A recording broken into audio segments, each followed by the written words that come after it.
In today's video, I'm going to teach you how to stream OBS to Zoom. To get started, the first thing you need to do is install OBS Studio on your computer. If you haven't already downloaded it, go ahead and install it, then open the program. When OBS launches for the first time, you may see an initial setup prompt. If that appears, complete the setup so OBS is ready to use properly on your system. Once OBS is open, the next step is to create the scene you want Zoom to show. In OBS, look for the Scenes panel and click the plus icon to create a new scene. Give it a name that makes sense for what you'll be using it for. After that, move down to the Sources section and click the plus icon there to start adding the content you want visible in Zoom. This is where you build your layout. You can add a video capture device if you want to use your webcam, display capture if you want to show your full screen, or window capture if you only want to show one specific app.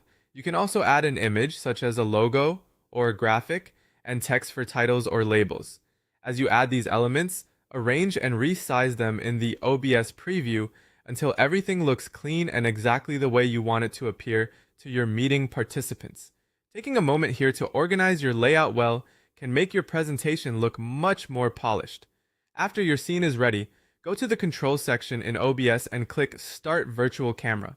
This is the key step that allows OBS to act like a camera source for Zoom. Once it's active, the button will change to Stop Virtual Camera, which confirms it's running. Now open Zoom Workplace. Click your profile picture, then go into Settings. From there, select Video and find the Camera drop-down menu. In that list, choose OBS Virtual Camera. Check the preview window to make sure everything looks right.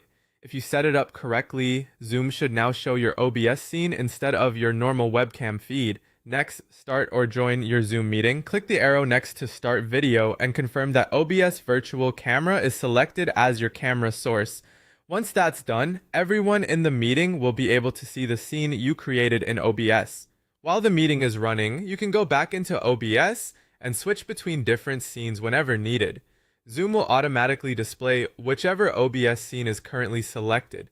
This makes it easy to move between layouts, presentations, or camera setups without changing anything inside Zoom itself.